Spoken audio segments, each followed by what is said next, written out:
40살에 알았더라면 더 좋았을 것들. 아버지의 죽음 앞에서 몇 년 전 멀리 살고 있는 친구의 부음 소식을 들었다.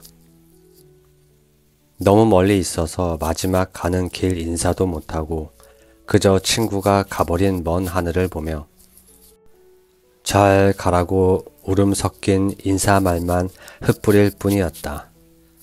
10대 시절 매일매일 붙어 다니다가 대학에 가며 자주 볼 수 없게 되었지만 생각만 해도 늘 든든했던 친구.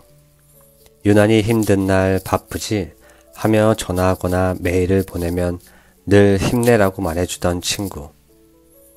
서로 사는 게 바빠 자주 보지 못하고 가끔 날아오는 소식 한 조각씩 붙잡고 서로의 안부를 확인하던 친구.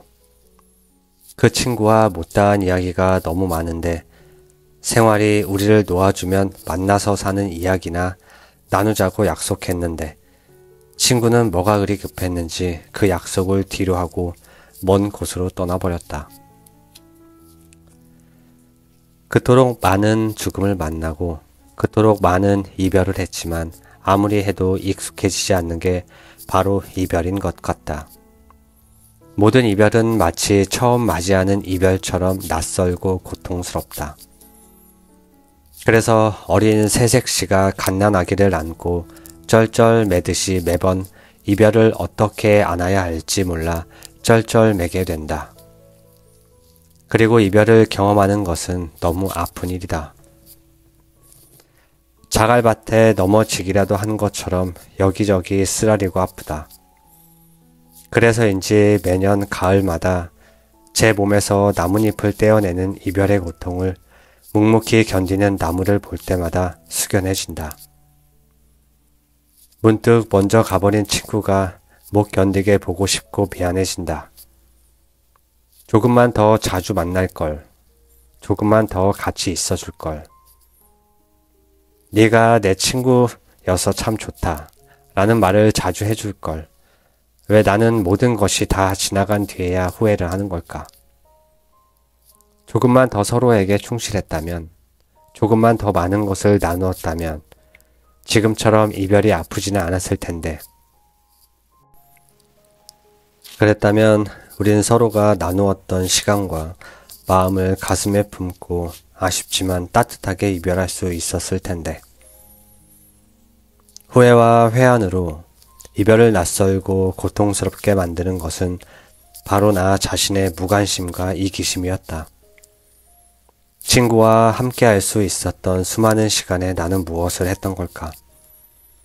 그렇게 이별의 고통으로 아파할 때면 어머니가 해준 이야기가 떠오른다. 갈 사람은 가는 거고 남은 사람은 사는 거고 자식의 죽음을 지켜봐야 했고 남편의 죽음을 지켜봐야 했던 어머니의 속이 오죽했을까. 그럼에도 어머니는 내게 그렇게 말했다. 후회와 죄책감, 원망 따위로 소중한 인생을 허비하지 말라는 뜻일 게다. 아버지가 돌아가셨을 때 나는 임종을 지키지 못했다. 나에게 피해 주는 걸 그렇게나 싫어했던 아버지는 갈 때조차 조용히 돌아가셨다. 토요일 밤 주무시다가 새벽에 돌아가신 것이다. 아침에 아버지가 숨을 안 쉬신다는 어머니의 전화를 받고 달려가 아버지 얼굴을 보는데 참 평안해 보였다. 그 느낌이 마치 계주를 하는데 아버지가 운동장 한 바퀴를 돌고 나에게 바통을 넘겨주는 것 같았다. 순간 내가 이제 바통을 들고 뛸 차례구나. 잃어버리지 않게 잘 들고 뛰다가 아이에게 무사히 넘겨줘야겠다는 생각이 들었다. 그 뒤로 나는 가끔 힘들 때마다 스스로 자문해 본다. 나는 아버지에게 받은 바통을 가지고 잘 살고 있는 걸까? 어쨌든 이별 뒤에 남겨진 자가 할 수 있는 건 잘 살아가는 일밖에 없으니까 말이다. 언제 무슨 일이 일어날지 모르는 게 인생이라 가끔 남편이 나보다 먼저 가면 어떡하지 하는 생각을 해볼 때가 있는데 그때도 답은 하나다. 지금 잘해야지. 그래야 덜 아프고 덜 후회한다. 아버지는 생전에 뭐든지 아껴 써야 한다며 택시를 왜 타냐고 그 돈이 아깝다며 죽어도 버스를 타곤 했다. 그런 아버지가 돌아가시고 난 뒤 어머니가 택시를 탔는데 마음이 편치 않았나 보다. 네 아버지는 그렇게 절약하며 살았는데 하늘에서 나보고 뭐라 하겠다 라고 하기에 내가 그랬다. 어머니, 아버지한테 미안해하지 마세요. 아버지는 하늘에서 어머니가 궁상 맞고 힘들게 사는 거 바라지 않을 거예요. 쓸 때는 써야지 너무 아끼면 오히려 아버지가 마음 아파할 거예요. 정말이다. 아버지는 택시를 타면 불행했을 것이다. 버스 타고 다니는 게 당신에게는 행복이었으니까. 하지만 90이 넘은 어머니가 택시 한 번 탔다고 그게 미안해야 할 일은 아니지 않는가? 아버지는 최선을 다해 살았고 그걸 우리가 인정해 드리면 되는 거다. 비로소 안도하는 어머니를 보며 다시 한번 생각했다. 우리는 살면서 무수히 많은 이별을 한다. 앞으로도 그럴 것이다. 떠날 사람은 떠날 테고 남을 사람은 남을 것이다. 그러므로 아무리 해도 결코 익숙해지지 않는 이별.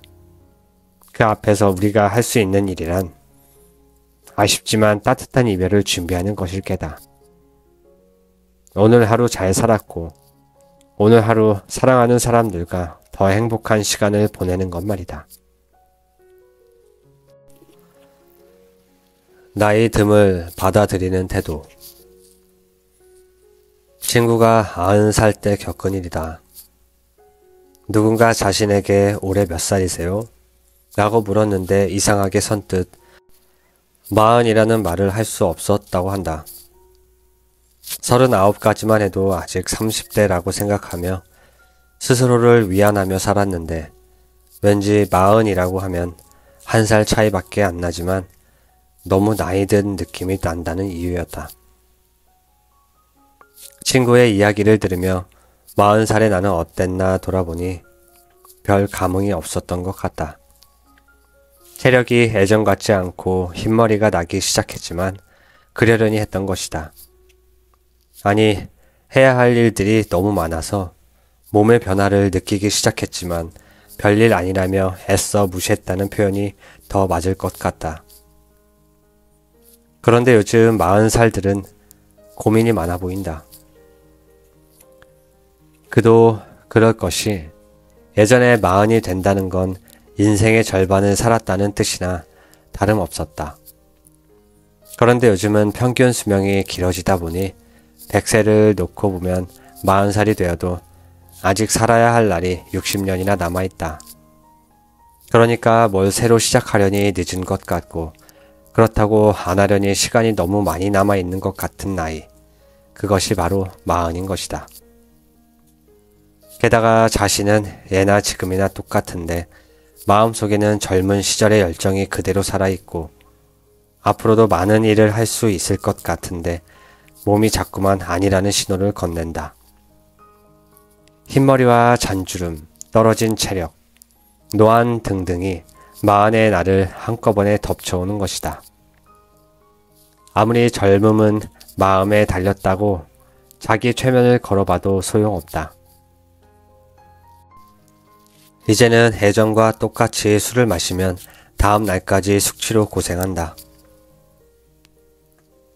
또 옛날에는 하루에 몇 잔씩 즐기던 커피도 이제는 저녁에 한 잔만 마셔도 잠이 안 오고 자기 전에 먹은 음식이 더부룩해 밤새 잠자리에서 뒤척이게 만든다.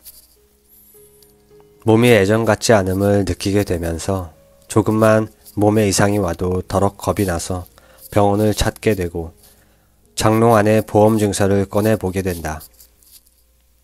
몸이 아프고 신체 기능이 떨어지는 걸 보며 어느 순간 나이가 들었음을 실감하게 되는 것이다.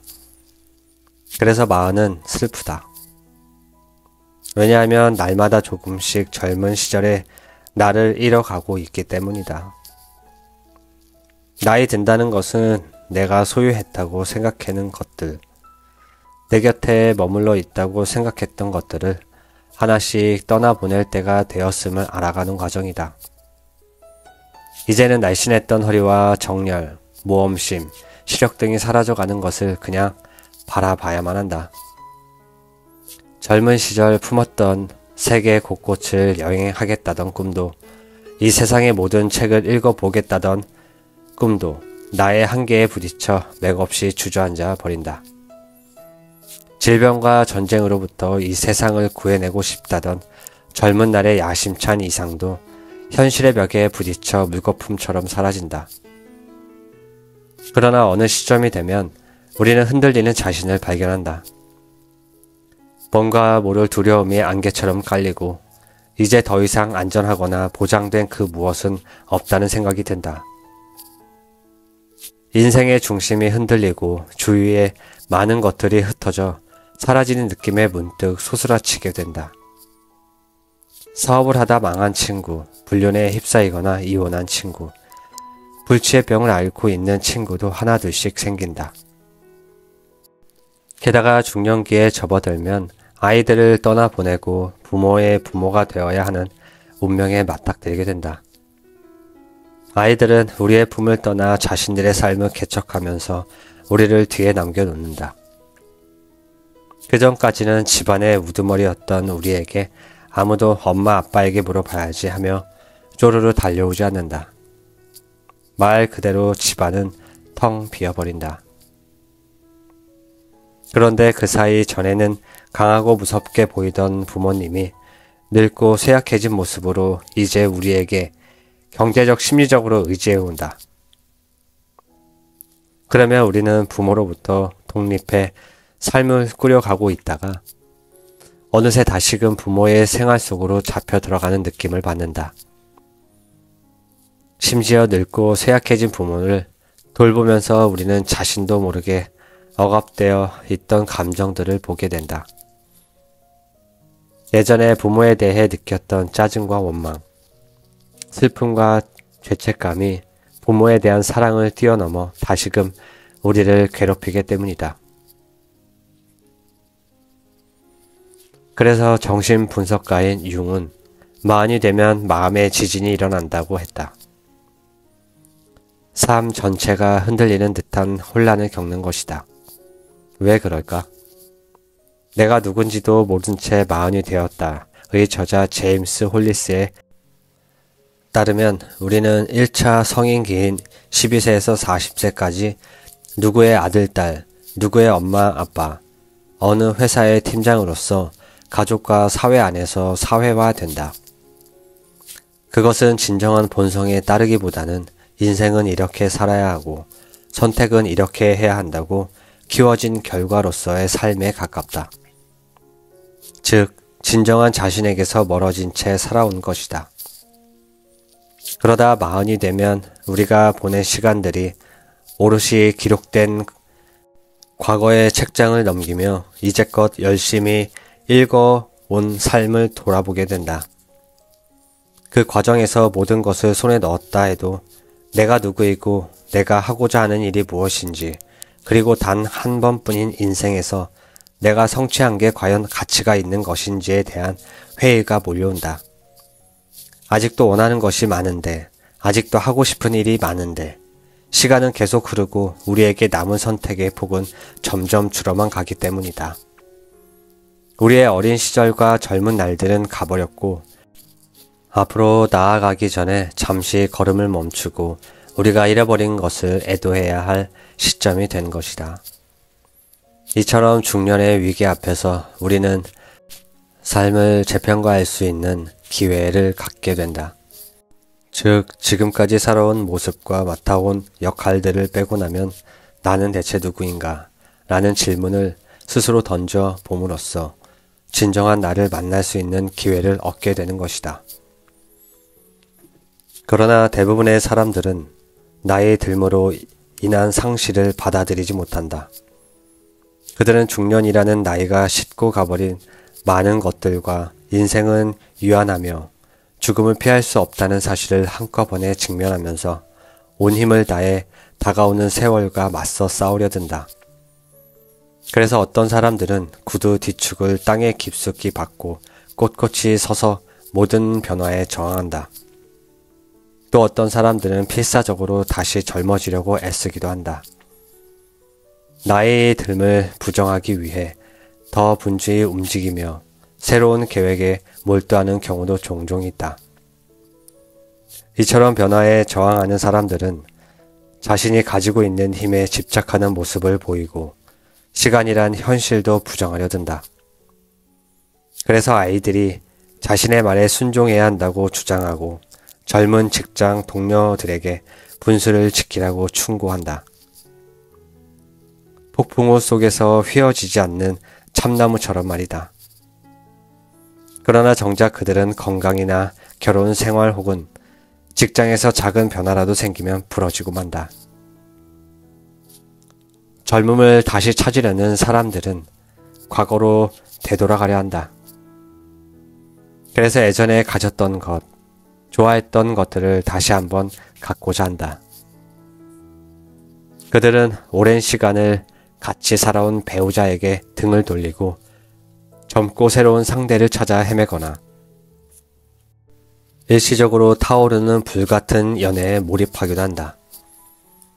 혹은 성형외과에 가서 보톡스, 주사를 주름을 펴기도 한다. 그들은 주름을 펴서 젊어 보이는 얼굴을 얻는 대신 표정을 잃어버린다. 이처럼 나이가 들면서 내적 성숙에 시간을 할애하기보다는 과거에 이루지 못한 것을 다시 시작하느라 분주한 사람들은 적극적이고 활력 있는 삶을 산다는 긍정적인 측면이 있지만 이것이 지나칠 경우 치러야 할 대가가 커질 수밖에 없다. 늙어가는 자신을 부정하느라 자신을 소진시켜 버리는 아이러니에 직면하기 때문이다. 나이 들므로 인한 상실을 받아들이는 일은 무척이나 힘들다. 그러나 다시 찾을 수 없는 것에 매달리다 보면 결국 더 많은 것을 잃게 될 뿐이다. 내가 의미 있게 써야 할 시간, 내가 더 사랑해야 할 사람들, 그리고 나 자신까지도.